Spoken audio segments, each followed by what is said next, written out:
Angela Rayner reportedly planning a new council to address Islamophobia and advise ministers on tackling anti-Muslim discrimination. Who wouldn't support the latter point there?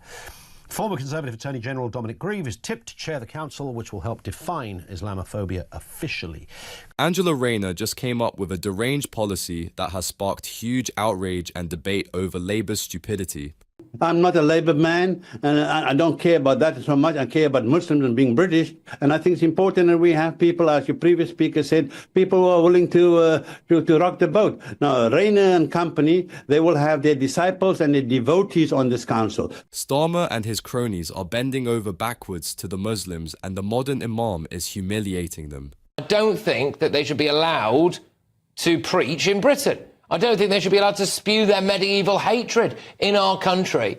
But more than that, much more than that, what is the ideology of someone who buys a ticket to go and watch these radicals speak? Britain's future is at risk with the radical Muslim threat growing out of control, and stupid Starmer is selling us out for his sinister agenda. Angela Rayner, yes, she's got big plans. She's going to team up with the Conservative Dominic Grieve to form a new council on Islam.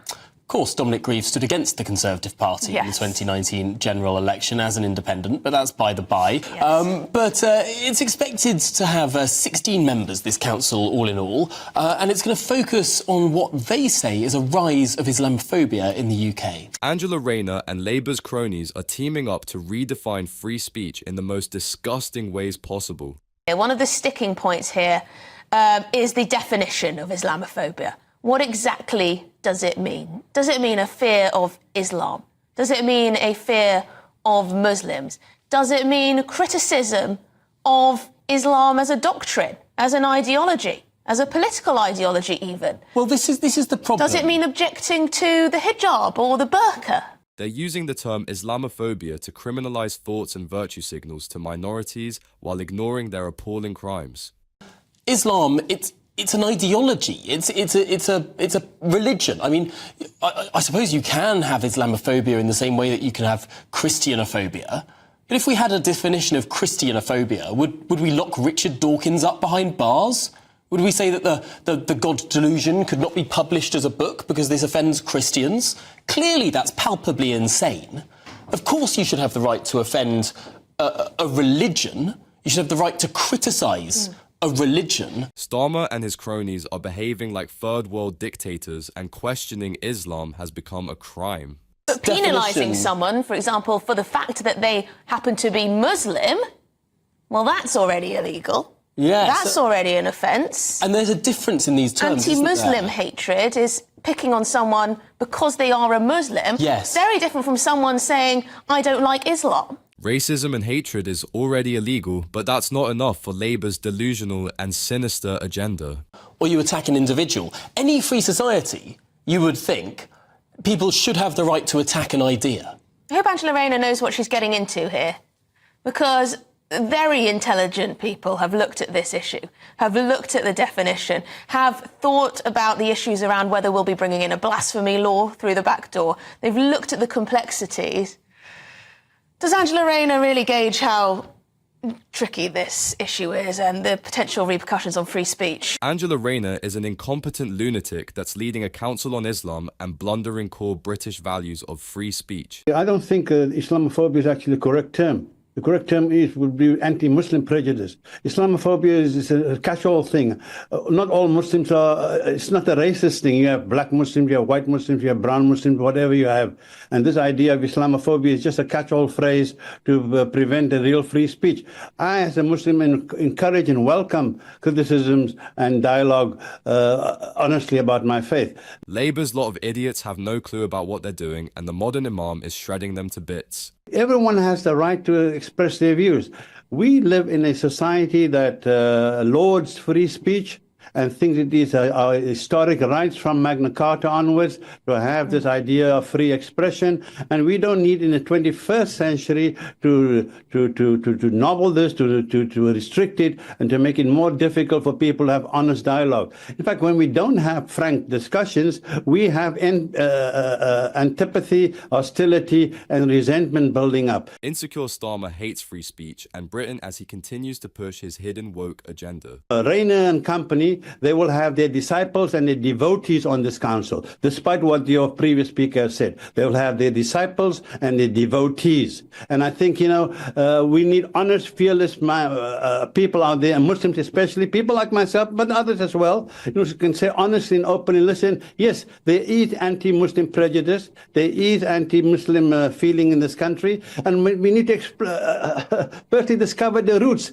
I mean, for example, who does most of the so-called violent terrorism in this country? It's not Sikhs, it's not Jews, it's not Hindus, it's Muslims. Everything that could go wrong is going wrong. The British public decided to trust a bunch of buffoons who are so out of touch with reality that they think themselves to be above others. To make matters worse, Angela Rayner is way out of her depth with this disastrous plan that could completely erode Britain's society. Labour's incompetence is one thing, but their double standards are actually dangerous, and two-tier Keir is simply too tone-deaf.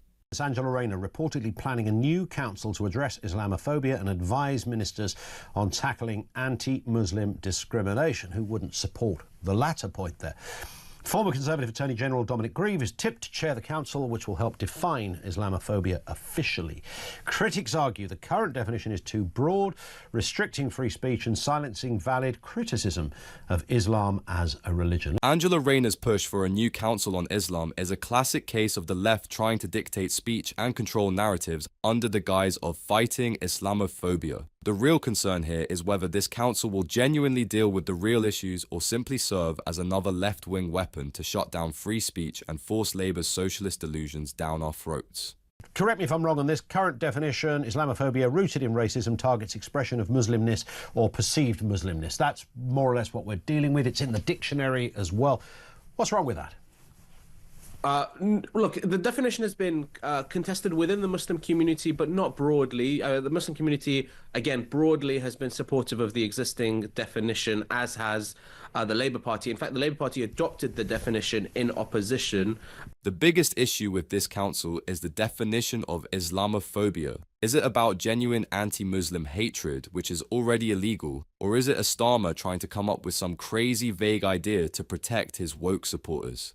This is a dangerous step towards backdoor blasphemy laws, something that is completely against British values. There's a difference between attacking a person and critiquing an ideology, yet Labour continues to blur the lines to push censorship.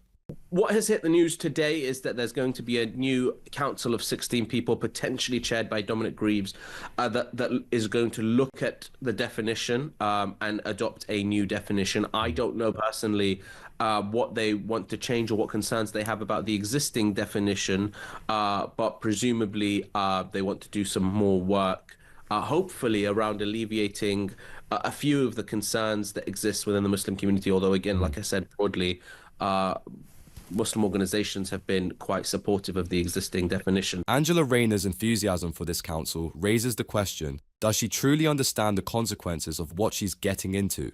Starmer's chosen idiots often rush to progressive causes without knowing their long-term consequences. If Islam receives special protection, will Christianity, Judaism and Hinduism get the same? Or is this just another example of two-tier Britain? Starmer and Rayner are spewing contradictions left and right, and if the public doesn't push back, free speech will be the first casualty.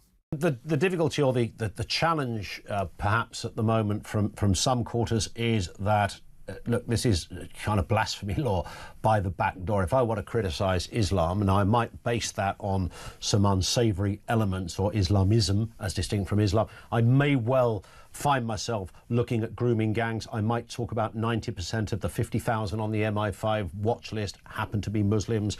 I might talk about Manchester Arena, London Bridge. Islam doesn't exactly have the perfect track record to deserve this kind of special treatment. Just look at the state of Britain and the list of recent scandals that have involved Muslims. The grooming gang bombshell that was exposed recently is just the latest example, and it was damning as it is. There's very valid criticism of Islam that can be based on indisputable facts and figures. What Angela Rayner is trying to do might end up shutting down that criticism. I might talk about certain mosques that still preach hatred, homophobia and sexism, breathtakingly common.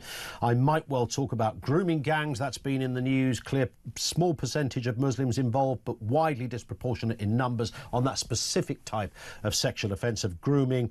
Accusations of incompatibility, racial hatred, which can't be ignored. I might talk about a religion that has its roots in countries whose human rights records are stuck in, I don't know, 1567. Women's rights are non-existent. If you were gay, trans or anything like that, you'd be hanging from a rope. Immense racial hatred, grooming gangs, sexism, and all in all, a complete disregard for British values is what defines Muslims in Britain. Not only are they refusing to integrate into British society, they're isolating and making separate communities, and it has only led to radical extremism and unsafe streets for the average working class Brit. Who decides what is offensive?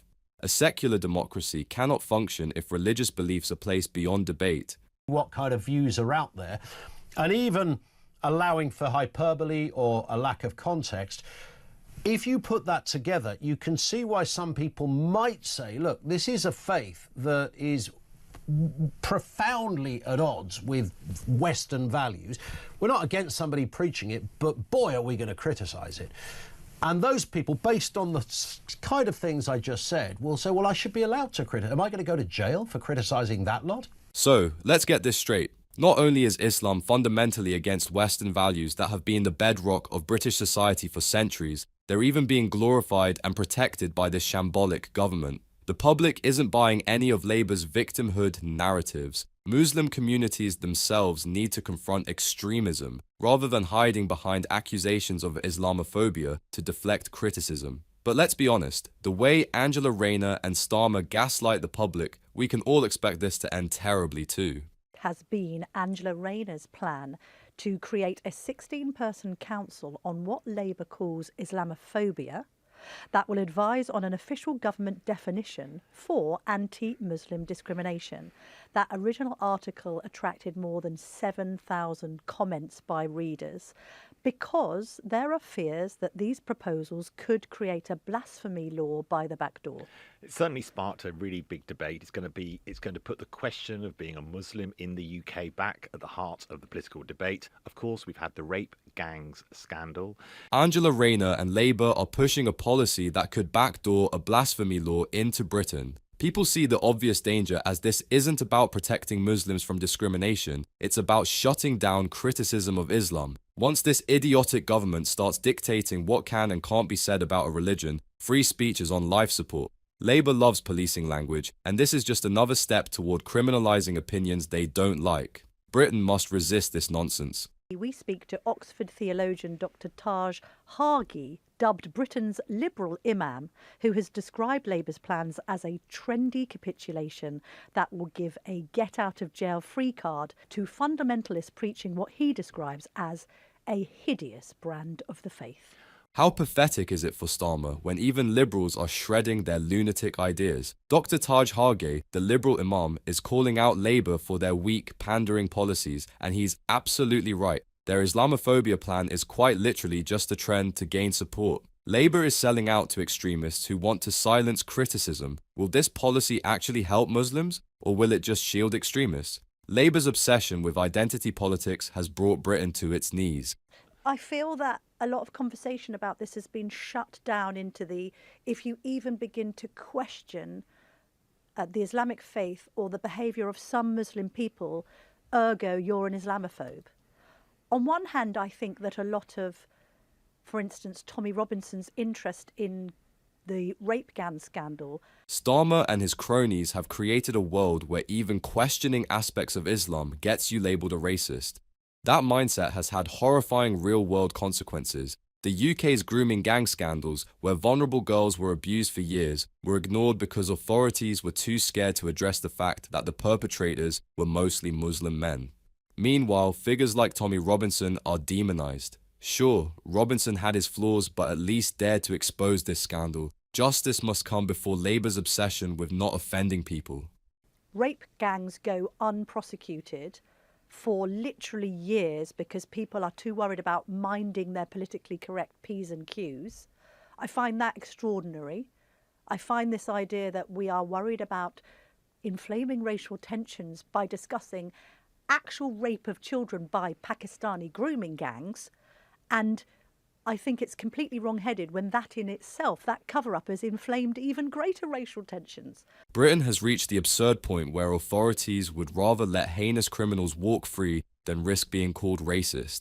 That's what happens when Starmer's two-tier justice system takes over. Grooming gangs were ignored for years, not because the police were clueless, but because they decided to cover it up. When did protecting feelings become more important than protecting victims? Labour's cowardice on this issue is disgraceful, and their delusions of diversity at all costs has done irreversible damage to British communities. But I think it's the lack of ability to openly discuss and debate these issues without being branded a racist and a bigot that worries me the most. No religion should be above criticism, above debate, above ridicule, actually. Why does Labour think Islam deserves special protection? No other religion gets this treatment. Christians are mocked, Jews are targeted, Hindus and Sikhs don't get special rules, but suddenly Islam is off limits. That's the road Labour is leading us down. If you question aspects of Islam, if you criticise radicalism, if you even mention certain issues, you're labelled a bigot. Meanwhile, Jewish people in London are feeling unsafe because of pro-Palestinian marches, but Labour couldn't care less. The main criticism is that if you create a definition for Islamophobia, that it is going to prevent the very conversations that we are trying to have, because it may create an environment where it's seen as a diktat that there can't be discussions of Islam, the Islamic faith, and Muslims in general without people pointing the finger and saying you're Islamophobic. Angela Rayner and Labour claim they want to fight Islamophobia, but what they really are is completely different. The truth is, Labour is rapidly losing support after betraying the British citizens. Now, they're desperately pandering to minorities to cling to power. Once they create some crazy definition, it will be used as a weapon to silence Brits. If you so much as question aspects of Islam, Labour will come for you. There's a very clear way out of Britain's problems, but the only way through is with honesty and integrity, something Starmer and Angela Rayner lack. Meanwhile, nobody's stopping the Muslim communities from saying heinous things that are frankly concerning. GB News can reveal that multiple radical Islamic preachers appear to be coming to the UK in a few days' time. Mufti Muhammad ibn Munir studied Islam in Yemen when it was an al-Qaeda stronghold. He preaches that Muslims should hate non-Muslims. General principle in al-Islam of al-bara' wal-wala, as was explained by Ibn al-Qayyim and many others, is to love and to hate for the sake of Allah, which is simply summed up as loving the Muslims and hating the non-Muslims.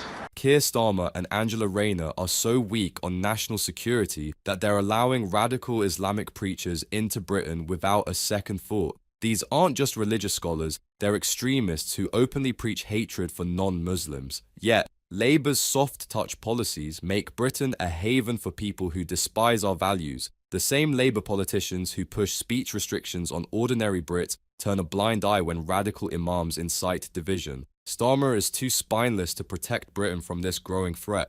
How much more Islamist extremism will they tolerate? He is due to take part in a Ramadan extravaganza that is coming to London, Birmingham, Manchester, Leeds and Glasgow between the 19th and 23rd of Feb. But hang on a minute. Who else was on that leaflet? Oh, it's Mohammed Hoblos. Now, Hoblos, who is an Australian and Lebanese individual, has been banned from the Schengen area in the past for being too extremist and radical. He said that whilst all sins were bad, Muslim paedophiles who never miss a prayer are better in the eyes of Allah than good citizens who do miss prayers. Which is interesting in light of the Pakistani rape gang epidemic, isn't it? But here he is. A disgusting preacher that's banned in parts of Europe is freely allowed into Britain under Labour's watch. What an absolute disgrace. Starmer and Rayner love to virtue signal about tolerance, but their open border lunacy is endangering Britain. Why is it that the government cracks down on free speech from law-abiding Brits but lets Islamist preachers spread hate in our cities? Labour is too cowardly to stand up to this, afraid of being called racist while they sell out British security. These are the people who want to run the country, utterly clueless, weak and dangerous to our society. He reportedly supported violence carried out by Hamas and called for other Muslims to support it. So he is deemed too radical for continental Europe, but he's fine to come to Birmingham, Leeds, London, Manchester and Glasgow, is he? Great. All right.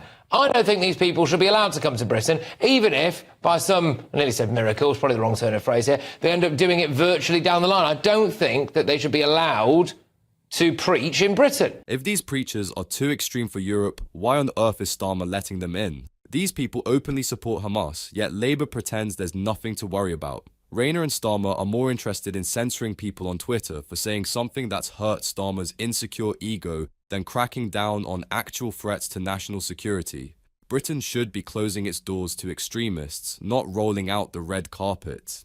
But more than that, much more than that, what is the ideology of someone who buys a ticket to go and watch these radicals speak? Should that not in itself be a massive red flag to the authorities? Is that not an indication that they themselves might be just a touch radical? I mean, we've got form for this. An Islamist cleric who said that critics of the Prophet Muhammad should have their heads chopped off was due to speak in the UK a couple of years ago. Forget about whether to let them in or not. Why are they even allowed a platform in Britain? Labour's failed policies have turned the UK into a breeding ground for extremism. What's worse is their audience. Who in their right mind would buy tickets to listen to this filth? That should be a massive red flag for the authorities. But under Starmer's Labour, it's all ignored. Labour is too busy pandering to radicals to actually enforce British laws. Starmer's Labour isn't just incompetent, they're selling us out for their sinister agenda. But actually, the more I'm listening to those guys, actually, the more they're alienating me. Actually, the more I'm hearing them, I'm thinking, oh my goodness, I'm understanding more about you. I do not like what you stand for. I do not like what you're saying. I don't want to be anywhere near you. So in a way, by revealing what they stand for, rather than, I don't know, disguising it in a more comforting way, actually, they've just exposed themselves for the idiots that they are. Even as these hate-mongering Muslims expose their true, hateful ideology, Labour still refuses to act. Starmer and Rayner would rather let Britain be overrun by extremists than risk offending their precious voting blocs. Instead of standing up to this dangerous ideology, they cower and allow it to spread. The British people deserve leaders with a spine. Instead, we have Starmer and Rayner, who are too delusional and tone-deaf to listen. Instead of cracking down on the Muslims that actually incite violence, they're making Islamophobia councils. Britain is heading toward disaster, and Labour will likely never get elected back into power. So, you know, it's all very well and good listening to someone give a speech about something that you don't agree with, but it's different, is it not, if they're talking about which type of stone you should use to inflict corporal punishment onto an adulterous woman. How does this promote British values? Haven't we got enough jihad here already? Britain is becoming a magnet for jihadists and radical preachers who preach barbarism. These aren't just controversial opinions, they're dangerous beliefs that go against British values. Yet, Starmer and Rayner will accuse anyone who speaks out of Islamophobia while tolerating ideologies that promote stoning women and jihad. How much more must Britain endure before Labour wakes up? The UK is already struggling with homegrown extremism, yet Labour keeps importing more of it. Starmer is unfit to lead and Rayner's just as bad. The longer they're in power, the more Britain suffers. We need to hold them accountable, and that's something you can help with by liking this video and subscribing to the channel.